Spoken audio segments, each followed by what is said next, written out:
Alright guys, not gonna lie,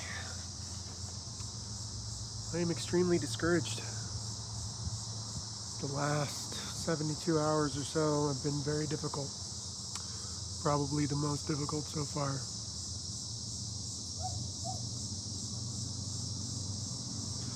I still haven't updated my YouTube channel. I should probably do that.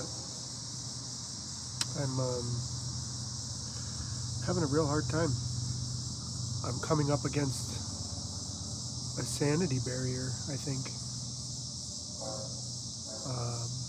Like I said in one of my earlier videos, if I remember correctly, the hardest thing about this is the isolation.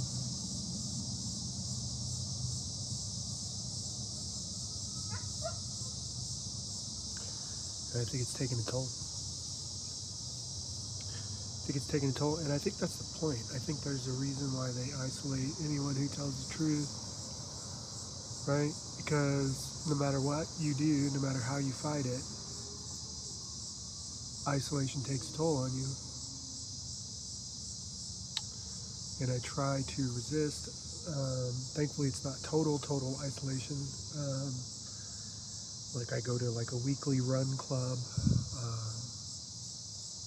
try to go out for a walk or a run or something, go to a fucking coffee shop, literally anything. But yeah, it's just extremely isolating. And it's not even just physical isolation, but my experience. Like, I'm gonna do my best to try and recount everything, just so that if you just watch this one video, you can understand. So I'm gonna have to skip over the years and years of stuff because that's just too much stuff. But with the precursor of basically 15 years of similar escalating drama, right? I will just try to recount as best I can everything I'm dealing with now that's already overwhelming, and everything I've been trying to do to report my kids missing. So the second my kids were taken, I tried to report them missing. I called the cops multiple times. The cops refused. Until the point the cops even threatened that I could be charged with harassment if I continued to call them. So from there, I pursued an internal investigations report. I don't know the status of that investigation, but it doesn't appear that any action was taken as far as I can tell. I sent a letter to the DA's office trying to compel action. The DA did nothing. Okay? So I filed a federal civil rights lawsuit because I felt like all of this was inappropriate and ridiculous, and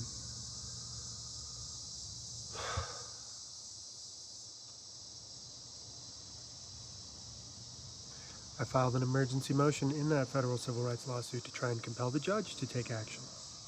No action was taken. I filed a fucking third goddamn divorce prejudicially, which means that I am challenging the laws that govern the divorce process as unconstitutional, and yet due to the federal government's inaction, who I am explicitly requesting relief from, their inability to provide relief meant that I must again subject myself for the third goddamn time to an unconstitutional, as I've proven conclusively, it is unconstitutional, and I've already started sharing some of my public argument publicly, and I haven't even gotten all the way through it yet. And even if you just read what I shared publicly so far, it's more than enough to prove that it's just totally fucking unconstitutional. But I got more. More is coming. Don't you worry. So, in any case,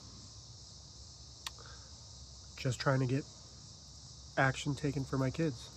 Just want to know where my kids are. So I fucking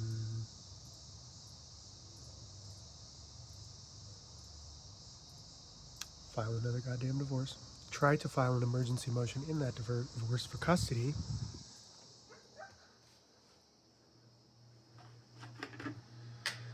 I am escorted out of the court after the clerk unlawfully denies me the ability to file based on some bullshit format issue that is not legally tenable. I recommend you watch the video where I read the statement for the specific details of precisely why it is illegal for them to refuse me, but in any case, I was escorted out of the court after getting a little understandably upset after 2 fucking months that nobody will fucking do anything about missing fucking children. So, from there, what we have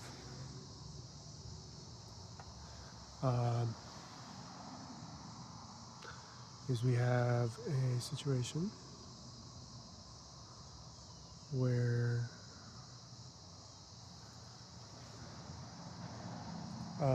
I go again the next day to try and file my motion again after preparing a statement which I intend to read to the clerk to clarify the legal situation and the legal reality to try to compel them to file my motion. I am once again escorted from the courthouse. This time, I didn't get upset because I had my script. This time, I was reciting. The ironic part about it is that I was escorted out the second that I started reciting the constitutional precedent that clarified that she had no right to compel my speech in a courtroom. A courtroom is a public forum, and she cannot tell me that I cannot make a statement to her, least of all when it is her clerk, which refused unlawfully to file my motion. And so now it is me trying to rectify your mistake and give you an opportunity to understand the emergency circumstances of the situation, the inappropriateness of your previous actions, and an official request to rectify, which you didn't even let me do because you escorted me once again out of the court. I don't know how to explain how it feels to realize that the entire system that everybody thinks is there protecting everybody is nothing more than a giant con. A giant fucking con. That's exactly what it is. There is no recourse remaining in this country. It's all a show. It's all a show. There is nothing. There's nothing left. And that is what's so isolating. Nobody can understand what I now understand. Nobody. Not until you experience it yourself.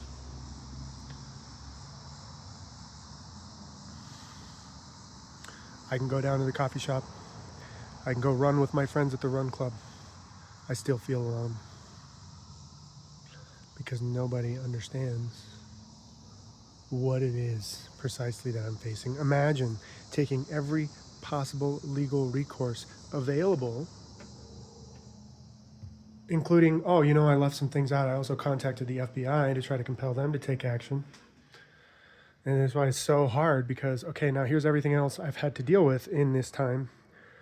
I have had to defend my dog over there. I had to represent him in court because she purposefully released him to try and get me in trouble. So I had to go defend him in court. I have been fired from my job. I have to file for unemployment, which I still haven't done. I have to file for a disability claim, which I still haven't done, so that I can have some kind of temporary income at least. I have to file for EEOC claim because I feel like I was terminated inappropriately, because who the fuck terminates somebody when their fucking children is missing? How is that appropriate? How is that non-discrimination? So, now, depending on how all this goes, they may just make the perfect storm. The perfect storm, the shit storm of a situation. And now this is why it's so difficult, because this isolation is taking a toll on me. And it's extremely important that I document everything that happens so that if everything I do fails, you will be able to know about it. But, same fucking goddamn time,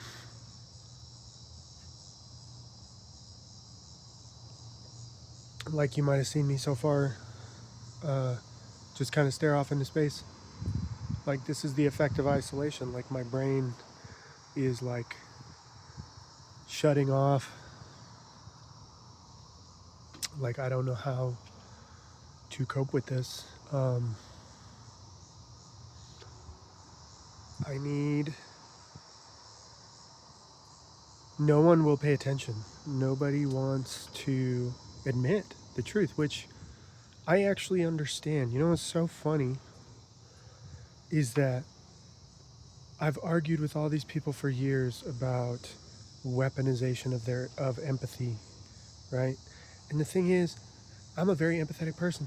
I understand why nobody wants to acknowledge me. I understand why nobody wants to pay attention, because the second they validate my situation, they have to admit that the government that they live under is now totally corrupt. They have to admit it. Now, some of them suspect it, some of them even think it, but it's one thing to suspect, it's one thing to think, it's another thing to have to face it, face to face, and admit it to yourself once and for all, and be honest and be realistic. I understand why everyone is ignoring me, but I feel like I should make this point. Since I've been in argument with these people for so many years now, I might as well finish the point. Notice how in this time of great suffering, I can't even think of another time in my life where I have suffered more, not only by being revoked of my children, which is already painful enough, but then being totally fucking isolated in realizing you have basically no support system, right? Other than, I will give credit to my mom because she tries to help me when she can, as pathetic as that sounds. I will give her credit for that. But notice that I am not making this about me. Notice that I am not using my pain to try to silence anybody else. Notice how I try to use my pain to battle the corrupt laws and systems in place that are causing this situation. Notice how I am not taking out my pain on anyone else as a personal vendetta. Please notice this.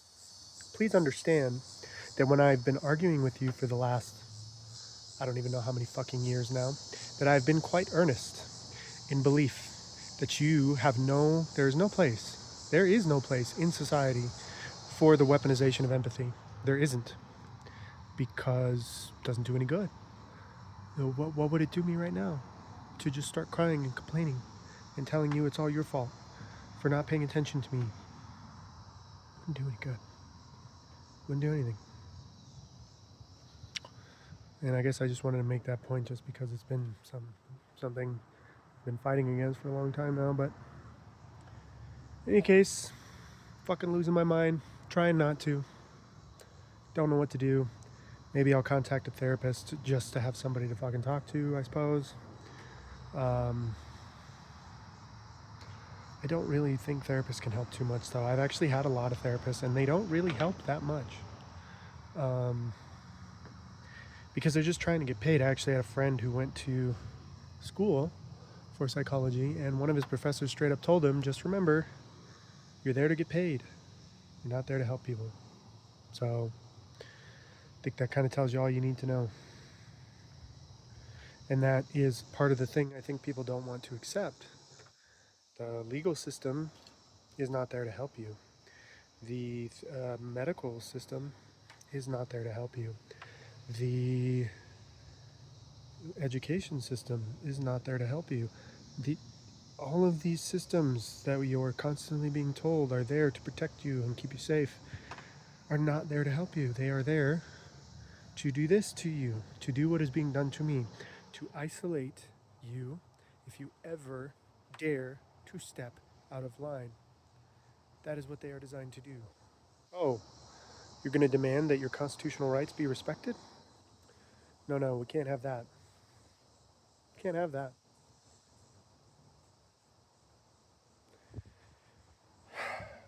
So, I'm going to continue to make an effort. I am going to try to make one of these videos every day, because I think what has been happening is that so many things have been happening all at once that I can't even keep track of it all in my head. So maybe if I just rant like this for a couple minutes every day, I can at least get the information out and pretend that I'm talking to someone, right? So here it is. And once again, this is your reward, folks. This is what you get for trying to be a good husband and a good father for 15 fucking years. This is what you get. This is it.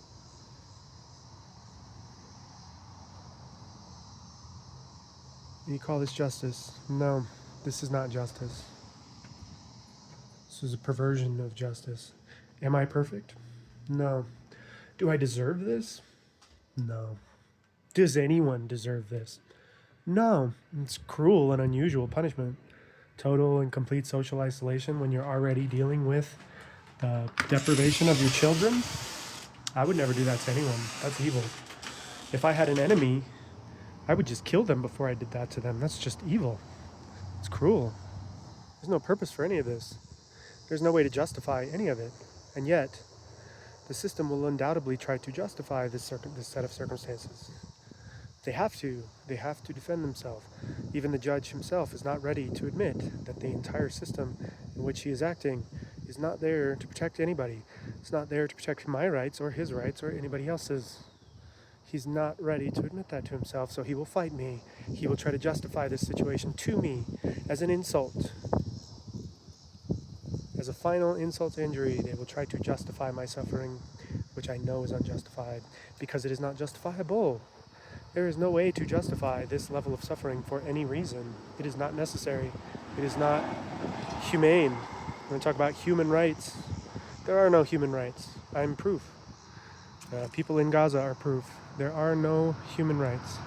Now, they try to make this a, and since I brought up Gaza, I guess I have to go into it now because you can't just glaze over something like that, can you? Well, they always try to make it this binary thing, right? Oh, well, if you are concerned about the Gazans, then you must support terrorism. No, I just think killing small children is always a tragedy, and I don't care even if you are on a righteous side of a war. The death of children is a tragedy. And if you don't think so, then it becomes a little bit harder for me to believe that you are on the righteous side. That's it. That's really it. But the point is, nobody cares about human rights. Nobody cares. Everyone will scream and kick and shout, but nobody will do anything. Nobody will do anything because this is what happens when you do something. This is how you are treated. Now, I would like to remind you that I'm not a weakling, okay? Look, I may not be the biggest guy in the world, right? But I've been exercising regularly. I've been trying to keep my strength up. I've been trying to keep my diet clean. I've been doing everything that I can. I've been trying to get sunlight like I am right now. But there is no cure for social isolation, and that is why it is weaponized in precisely this way, because it is not defendable. There's nothing you can do about it, but just slowly watch your sanity slip away. Well, guess what? I'm a very smart person. I might now be the smartest person that I know. I can't think of anyone with a higher level of intellect than myself at this point.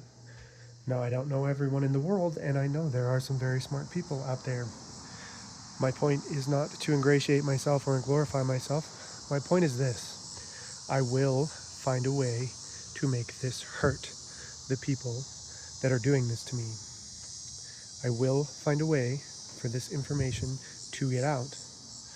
I will, even if it costs me my life, even if it costs me my sanity, find a way to make people aware of the corruption of this system, whether they want to admit it or not. I will find a way, and nothing will stop me now. Nothing, because this is evil. This should never happen to another man. It should never happen to another human being. I know there are some women who go through this very same thing. And do you know why that is? Because a lot of people think that this system is biased. against gender, but that is not actually that simple.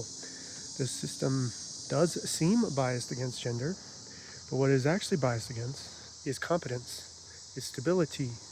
Now, it just so happens that often, not always, but often, men in a marriage are more stable than the woman. This is due somewhat to women being typically more emotional, which is fine. It's not a problem, just the way they are. But the point is, the bias is toward stability. And why would it be toward stability? Well, I've already written about it, so you can please review my arguments as I'm sharing them publicly. But Title 4D is a Social Security Administration that basically incentivizes the states. It gives funding to the states based on the amount of child support that they collect. What does that mean? That means if you give custody to a stable parent, then you're not going to get any child support from them. But if you give custody to an unstable parent, then you're going to get lots of child support from the stable parent. Do you see the perversion of it? But it gets worse. See, because now the state can empower the unstable parent to weaponize the law to punish the other person even more so with false accusations, with lies, with litigation, with claims, filings, motions, and just completely bury this individual, and the court will profit every step of the way. Now I'm going to ask you again, does that seem like the kind of structure that should be ruling over the future generation of our country? No. You know what I think would be a lot more appropriate than a judge whose best interest is to collect as much money as possible, and a lawyer whose best interest is to collect as much money as possible? Do you know what I think? I think that it would be much better for fathers to have the authority. Oh, yes, that's right. I'm a misogynist. You're absolutely correct. No. I think for older children, fathers should have the authority. I think for younger children, it makes sense for women to have the authority. But for older children, or for families with older children, the father should have the authority. And why is that? Because if you try to say that both parents have equal authority, it is the same as saying neither of you have authority, because your authority essentially cancels each other out. So like every other sane organization that we have in society, someone must be designated a leader in order for that institution to function. Just like when you go to work and you have a boss and they have a boss and there is a clear structure. Just like that, there must be a clear structure in the family and someone must be the boss. And in most cases, that should be the man for older children. For younger children, it can be the woman. In situations where the man is more unstable than the woman, it can be the woman. In situations where the man is much more stable than an unstable woman, even for young children, it can be the man. We can make exceptions. It's fine. But we can also look at the typical trends to make default sane choices, which is exactly what we should do. We should not revoke parents' rights by pitting them against each other and letting the judge step in to reap the reward. No, we should designate a leader, and that's it. That person is the head of the household, and that they are the legally recognized head of household, and that's the end of it. There is no war, there is no battle, there is no struggle, unless there is a legitimate crime committed, just as anywhere else. Then the government has no say or interest in your home. The government has no say or interest in what happens if you decide to stay married, and the government has no say or interest to decide what happens if you choose to get divorced. Because you have the authority to decide for yourself. A woman can divorce a man if she so chooses, but she will not be rewarded for it. And a man can divorce a woman if he so chooses, but he will not be rewarded for it. Do you understand how simple it would be to solve this problem? Do you understand that the reason why it's so corrupted is because you have been convinced that there is no solution to a fundamentally simple problem to solve? That is why everyone's brain is broken. That is why they are trying to socially isolate me right now, because this problem is so simple to solve that You can't admit it. This is how you hack people's brains. This is how you control civilizations. You convince them of absurdities, and then they commit atrocities. Yeah, I know you guys have heard that one before, but it's true. It's actually a very good observation, and it's one that you should really think about more. Now, what shall I do? Stupid bee. I don't know. It's run club today, at least, so I guess I'll go to run club in a little bit. And from there, I don't know what to do. That's sort of the thing that's driving me crazy.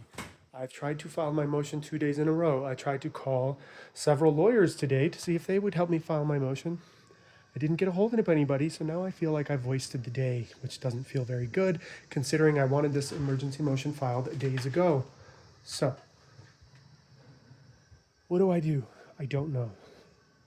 I will have to decide soon. Tomorrow I have to drive to Nebraska to get my gosh dang car that smells like cat piss and smell cat piss all the way back home, which is great. That's always fun. So I guess I can think about it then, which means another day wasted. So 4 days total now that these corrupt clerks have cost me. And now the judge will look at me like I am not, oh, it's not as big of an emergency as you try to make it. I know what to do procedurally. I've become sort of a beast at this by now. I can get things done. That is not the hard problem. Again, the hard problem is functioning when social isolation starts to kick in and I can't even focus. See, I can get problems solved when I can focus. You might even notice the way I'm talking right now is a little strange. It is a little strange. See, when you're subjected to cruel and unusual punishment, you get a little strange. That's another way that they try to brainwash you. They do things like this, cruel and unusual punishments to people, so that when people like me start talking, you don't listen to them because we're crazy. No, I'm not crazy. Somebody has kidnapped my children and nobody will help me. And now I'm isolated. That drives a person a little insane. If my children walked through that door right now, I would feel a lot better. But they're not here. And there's no one else here to help me or console me or even so much as talk to me. So I'm getting a little kooky. That doesn't mean anything that I'm saying is wrong or false or bad. No, everything I have said is self-evident. Everything I said is a direct correlation from my own experience and my own extensive research and writing at this point. Everything I've said is unassailable, whether you realize it now or not, because I realize that if you're watching this video, you have not read my filing necessarily. You have not read my legal arguments. You have not read my philosophical arguments. You are not familiar with my life story. And I get that. But I am. And I'm telling you, based on all of those things, based on the fact that I am a qualified professional when it comes to something like logic, I am not just I've been a computer programmer professionally for 5 years now. I've been doing it for a lot longer than that. I know logic very well. I have always been interested in philosophy. Philosophy involves formal reasoning, logic. I have written extensively now, both legal arguments, which is fundamentally based on logical derivations from legal precedents, and philosophical arguments, because I feel like we are so corrupted that we have to take things back all the way to the root. And I know, not just based on those two things, but based on the 15 years that I glossed over, because so much has happened in the last 2 months, I couldn't even possibly begin to tell you all the things that have happened over the last 15 years. But I know, through that experience, that my conclusions are logically sound, because this is not the exception. This has been the rule. The reason why I've been stuck in this situation for so long is because this is the rule. The only reason why other men don't get stuck, and they really are stuck because they become wage slaves for the rest of their life. They pay child support for the rest of their life. But the reason why they don't get stuck like me is because I demanded to maintain my constitutional rights, because I know what they are. I refuse to give them up. I will not give them up. And it's not for my sake, although I do demand to be free. I will not be a slave to a corrupt state. I won't do it. But it is for the sake of my children. If I am a slave, I cannot properly instruct my children. Do you see? This is the real underlying motive. As much pain as I am experiencing, as much suffering as I am going through, this is not about me. This is about the fact that children all across this nation do not have access to a free and unencumbered father who can direct them and guide them and teach them unhindered by a state or a woman who tries to get in their way or stop them. Why do I say a woman? Because remember, I just said that we need to designate a leader in the home. And in most cases, unless the man is totally insane, which does happen, that leader should be the man. And that leader should have the freedom to exercise leadership over his home without anyone else's say overriding it. Just like a leader in a business can exercise leadership over his business without anyone else's say overriding it. Just like a leader in a state can exercise his will over the state without anyone else overriding it. Right? Do you see? Yes. That's right. Does that mean you have to be a tyrant? No. If a man is a tyrant over his home, that's how you know he might not be the appropriate leader. Then you could have the state intervene. You could have the state say, hey, we have some evidence to suggest that you may not be doing such a good job as a leader. So if you want to remain to be the leader, then what we are going to do is we're going to revoke your leadership privileges for a few months, and we are going to request that you, no bullshit, none of this fucking, you gotta do all this therapy and pay all these classes. No, nothing like that. You have to learn to be a good servant. That's how you become a good leader. So what you're gonna do is you're gonna serve this woman for a couple of months. She's going to be the leader for a couple of months. Just a couple of months. And then you will have another chance to be the leader over your home. And if you do anything stupid during that time, it will be extended. And the same can be true the other way around. If the woman is too much of a tyrant when she is the leader, then she can be revoked of her leadership privileges for a time until she learns how to properly serve. Because we must both serve each other in a relationship. It is not a matter of a woman serving just a man or a man serving just a woman. It is a matter of both. But one of them is the leader. Leaders still serve. The best leaders always serve. So it's not a contradiction. It is the perfect way to run a family. And I have never been able to do it that way. Do you know why? Because I have never been free. I have always been under the influence of either the state or a woman. And I have never been able to break free because if I try to force my will on said woman, the state will intervene. So I can't. There is nothing to do. See, I am a law-abiding citizen. I do not break the law even if I don't agree with it. Do you know why?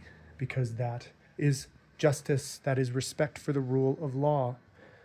And if you want to change the law that you do not agree with, then you use the legal procedures to change it. But this is precisely why I'm so isolated now, because I have discovered there is no legal procedure to change it. And how do I know that? Because I am attempting to do that right now. The federal civil rights lawsuit is just such a relief that I request. And they are gatekeeping me. They are getting in my way. And this needs to stop. This cannot be. I will not allow this, and I will continue to fight. And maybe by some miracle I will win. I don't know. But you probably think I'm crazy for going on and on and on. Which is fine. Like I said, a little kooky right now. Very dark times these last few days. But one thing I will say, maybe I'll end on this note, is that every darkness that has come so far, something good has happened afterwards. So maybe something really good is right around the corner. Let's hope so. I hope so. Because I don't know how much longer I can last like this. But I will go all the way to the end if I have to. I will make a martyr of myself if I have to. And like I said, I will make this experience hurt for my enemies if I have to. I will document everything exhaustively as I have been. And that's part of the thing that's been so hard for me the last few days is that I haven't been documenting as well as I should. And it's overwhelming. But I will try to make one of these videos every day so I don't have to rant for 35 minutes. And we will just go from there. All right.